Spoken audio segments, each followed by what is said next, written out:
হাজার গুনাহ যদি একদিকে হয়, মনে রাখিস তুই সর্বদা তোর গুনার সীমার চাইতে আমি রবের রহমতের সীমা অনেক বিশাল। তোর কাছে পৃথিবীটা অনেক বড়। বিজ্ঞানের উন্নতির জগতে যখন তুই দেখবি এই পৃথিবীকে গিলে খেয়ে ফেলার মতো অনেক গ্রহ নক্ষত্র আছে।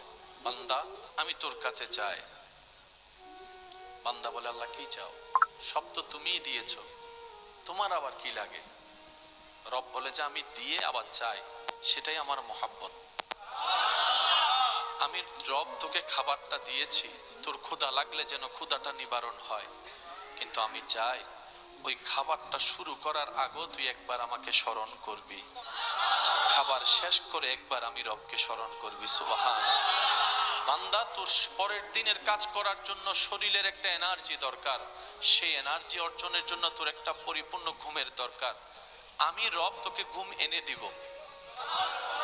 সেজন্য খেয়াল করবেন, শুইতে যাওয়ার টাইম সবার মনে আছে, সবার মনে থাকে কয়টা বাজে শুইতে গিয়েছেন, কয়টা বাজে উঠেছেন, কিন্তু কয়টা বাজে যে ঘুম এসেছে এটা কেউ জানে না। কখন যে ঘুম চলে আসে এটা কেউ বুঝতে পারে না। রব বলে যে তোর ঘুম আমি দিব, তুই ঘুমানোর আগে একবার আমাকে স্মরণ করবি, ঘুম থেকে উঠে একবার আমাকে স্মরণ করবি। সুবহানাল্লাহ। বান্দা বলে, আল্লাহ হিংসা তুমি পছন্দ করো না আমি জানি, কিন্তু আমি কেমনে কেমনে হিংসা করি, এমনও পর্যায়ে চলে যাই নিজের রক্তের মানুষকেও হিংসা করে ফেলি। রব বলে যে বান্দা, এগুলো তোর জিনিস নয়, এটা শয়তান তোকে ঢুকাই দিয়েছে ভিতরে আমি রবকে নারাজ করার জন্য। বান্দা মনে রাখিস, তুই হাজার চেষ্টা করলেও পাবি না আমি রব যদি না দিই। আর আমি রব যদি কাউকে দেওয়ার ইচ্ছা করি কোনো কিছু, পৃথিবীর সবাই মিলে চাইলো সেটা তার থেকে ছিনাই নিতে পারবে না। টার্গেট ফিল আপ হলেই বেতন, টার্গেট ফিল আপ না হলে, আল্লাহ তাআলা বলে যে ফিল আপ না হলেও চাকরি রাখবো, তোর বেতন বন্ধ করব না। শুধু তাই নয়, তোকে পুরস্কার দিব এমন জিনিস যেটা পৃথিবীর 1 কোটি বার বিক্রি করলো সেই জিনিস তুই কিনতেও পারবি না, বানাইতেও পারবি না। আল্লাহ, আমি তো চাকরি ফিল আপ করতে পারি নাই, এরপরও পুরস্কার দিবা। রব বলে যে এটাই তো তোদেরকে বুঝাতে চাচ্ছি। মা গাররাকা বিরাব্বিকাল কারীম, কোথায় যাচ্ছিস আমি রবকে ফেলে?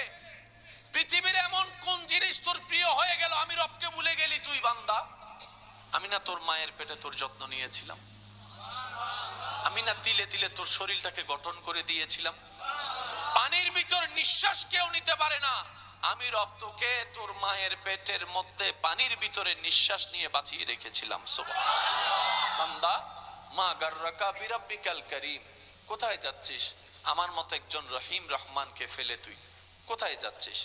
একদিন তো কুল্লু নাফসিন যায়িকাতুল মউতের মাধ্যমে ইন্না লিল্লাহি ওয়া ইন্না ইলাইহি রাজিউন এর মাধ্যমে তো আমার কাছে তোকে ফিরতেই হবে, তোর চা না চা আসতেই হবে। বান্দা, আমি চাই না তুই বাধ্য হয়ে আয়, আমি চাই আমার বান্দা খুশি মনে আমি রবের কাছে ফিরে আসুক। সুবহানাল্লাহ। যদি সিস্টেম এমন হতো, কেউ যদি একটা গুনাহ করো চেহারায় একটা তোমার বিচি উঠবে, ফোড়া উঠবে, আজ কারো চেহারার দিকে কেউ তাকাতে পারতাম না। যদি রব সিস্টেম করতেন এটা, আমি রবকে একবার নারাজ করবা, তোমার শরীর থেকে এই ধরনের লক্ষণ দেখা যাবে যেটা সমাজে প্রকাশ করাটাই লজ্জাকর হবে, দুর্গন্ধ বের হবে। আজকে কেউ কারো পাশে বসতে পারতাম না। হাজার অপরাধ করেও এখনো যে ছায়া তলে বসে আছি রহমতের, এটা রহমানের দরবার বলেই পারছি, আমাদের রব রহিম বলেই পারছি।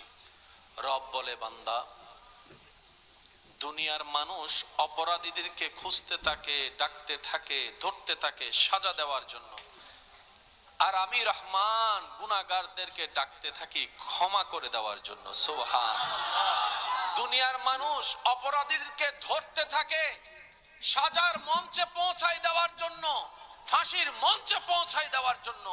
রব্বুল আলামিন বলে আমি শ্রেষ্ঠ শ্রেষ্ঠ পাপীদেরকে সুযোগ দিতে থাকি, ডাকতে থাকি আমার রহমতের দিকে, জান্নাতে একটা ঘর দেওয়ার জন্য। সুবহানাল্লাহ। কথা বলেন, প্রত্যেক মাসে যে ঘরে বাজারটা হয়, যে টাকা দিয়ে, যে পরিশ্রম দিয়ে, আপনার কি ইনকাম করার পরিবেশ না থাকলো আল্লাহ কি খাওয়াইতো না?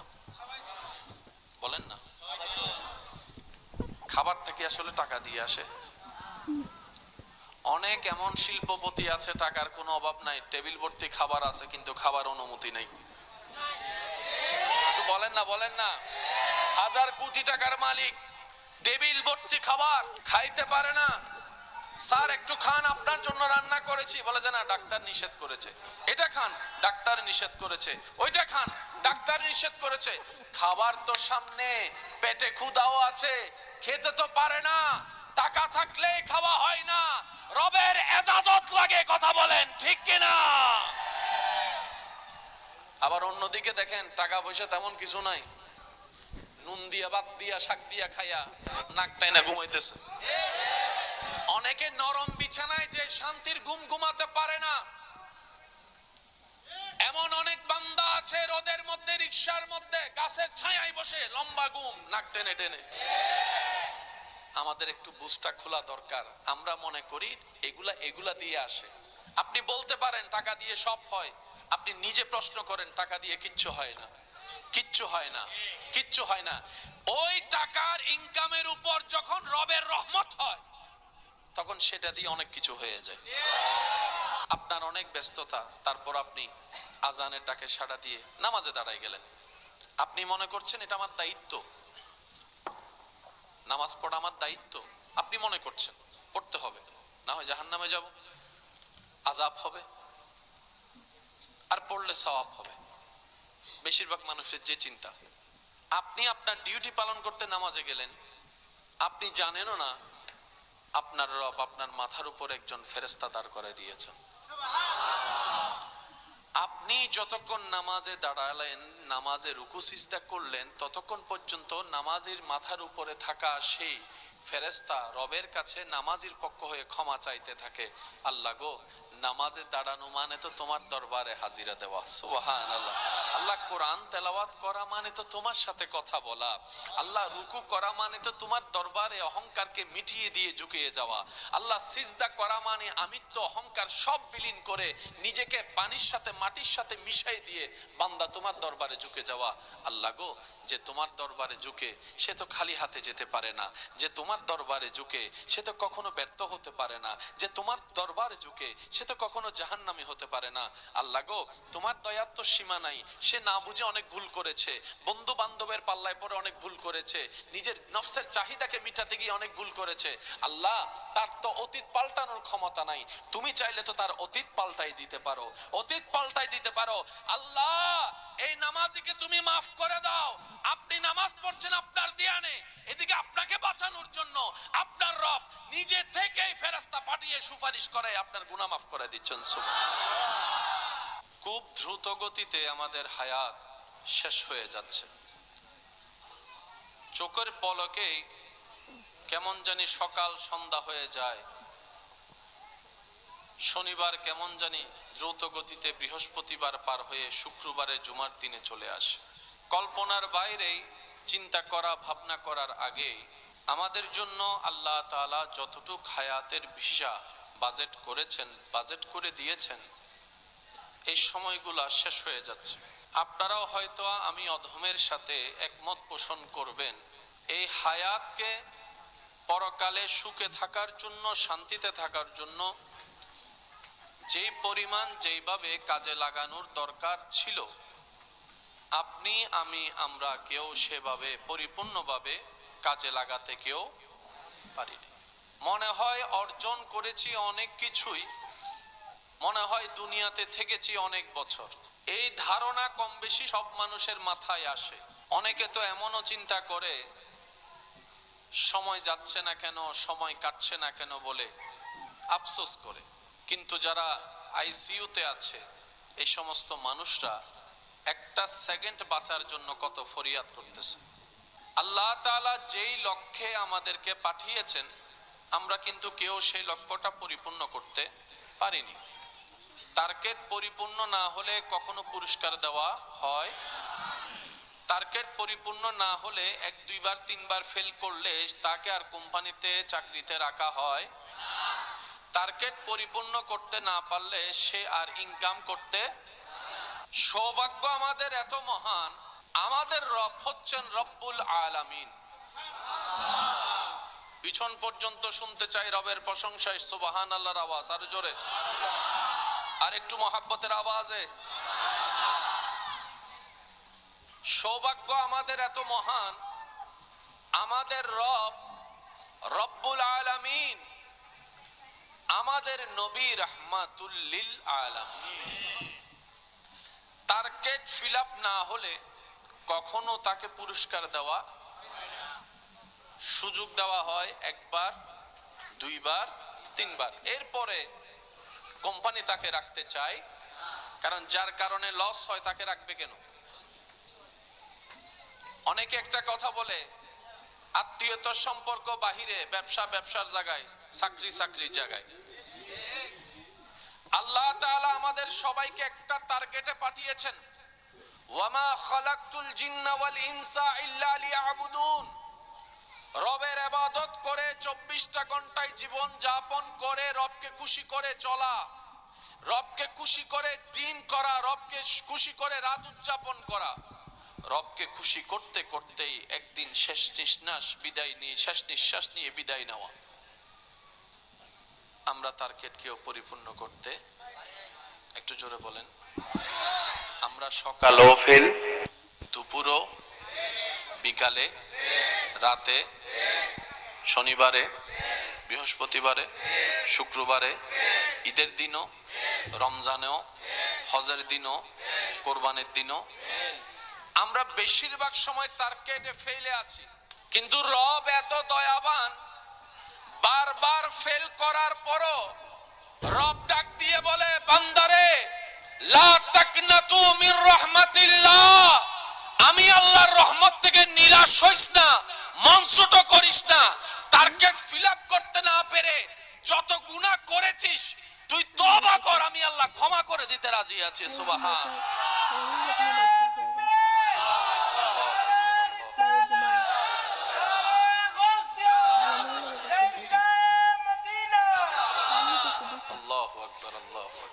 আল্লাহ, আমার চাকরি কি চলে যাবে? রব বলে যে না, দুনিয়ার মালিকে তোকে চাকরি থেকে বের করে দিবে, বেতন বন্ধ করে দিবে। আমি হচ্ছে আসল মালিক, যে তুই নামাজ না পড়লো রিজিকের বেতন দিই। আমার মনে হয় আওয়াজটা আর একটু বড় হবে। আমার মতো পাপী যারা আছেন, রবের দয়াকে অনুভব করার চেষ্টা আছে, তারা মন খুলে বলেন সুবহানাল্লাহ। আশেপাশের আওয়াজগুলো যদি না হয় একটু ভালো হয়, মেহেরবানি আপনারা একটু খেয়াল করবেন, মেহেরবানি। পিছন পর্যন্ত আমার আওয়াজ কি সবাই শুনতে পাচ্ছেন? হাত তুলে একটু দেখান, শুনতে পাচ্ছেন? মাশাআল্লাহ, মাশাআল্লাহ। আমি আস্তে বলবো, আপনারা জোরে বলতে হবে। দেখি কিভাবে বলবেন, একটু জোরে বলেন তো সুবহানাল্লাহ। মাশাআল্লাহ, আরেকটু জোরে। দিল খুশি হয়ে রবের প্রশংসায় বলেন সুবহানাল্লাহ।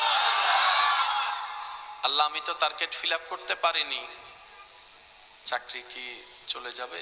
রব বলে যে না, আমি বেতন দিতেই থাকবো, আমি রিজিক দিতেই থাকবো, আমি খাবার দিতেই থাকবো, আমি রহমত দিতেই থাকবো, আমি দয়া করতেই থাকবো। আল্লাহ, আমি তো টার্গেট ফিল আপ করতে পারিনি, 5 ওয়াক্ত যে নামাজের টার্গেট সেটাও তো পারি না, সত্য কথা বলার যে টার্গেট সেটাও তো পারি না। আল্লাহ, রাগ কন্ট্রোল করার যে, এটাও পারি না। আল্লাহ, অন্যের গীবত করা থেকে জবান হেফাজত করা সেটাও পারি না। আল্লাহ, আমি পারি না লিস্টটা অনেক লম্বা,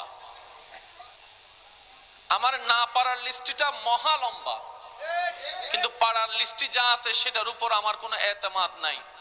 কারণ আমি নামাজ পড়েছি, কিন্তু সেই নামাজে আমার কি রকম হয়েছে আমি ভালো করে জানি। যখন দাঁড়িয়েছিলাম সূরা ফাতিহা পড়ছি, তখন অন্য ধ্যানে ছিলাম আমার মন। যখন রুকু সিজদা করেছি, কেমন জানি অন্য জগতে আমার মন চলে গিয়েছে। আমি পরিপূর্ণভাবে তোমার দিকে স্মরণ দিতে পারিনি মওলা। আল্লাহ, যা আছে সেটার উপরও আমার কোনো এতেমাদ নাই, কারণ আমি পরিপূর্ণ করতে জানিনি। রব বলে, বান্দা চেষ্টা করেছিস তো, এটাই আমি রব খুশি হয়ে যাব। সুবহান। তুই পরিপূর্ণ পারবি না সেটা রব আমি আগে থেকেই জানি। গুনাহ তার তোর সকালে দুপুর রাতে হবে সেটা আমি রব ভালো করে জানি। সময়ের পরিবর্তনে গুনাহ করাটা সহজ হয়ে যাবে সেটাও আমি রব জানি। বান্দারে, হাজার গুনাহ যদি একদিকে হয়, মনে রাখিস তুই সর্বদা তোর গুনার সীমার চাইতে আমি রবের রহমতের সীমা অনেক বিশাল। তোর কাছে পৃথিবীটা অনেক বড়। বিজ্ঞানের উন্নতির জগতে যখন তুই দেখবি এই পৃথিবীকে গিলে খেয়ে ফেলার মতো অনেক গ্রহ নক্ষত্র আছে। বান্দা, আমি তোর কাছে চাই। বান্দা বলে, আল্লাহ কি চাও?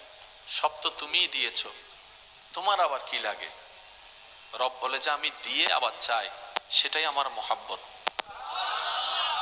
আমি রব তোকে খাবারটা দিয়েছি, তোর ক্ষুধা লাগলে যেন ক্ষুধাটা নিবারণ হয়, কিন্তু আমি চাই ওই খাবারটা শুরু করার আগেও তুই একবার আমাকে স্মরণ করবি, খাবার শেষ করে একবার আমি রবকে স্মরণ করবি। সুবহান।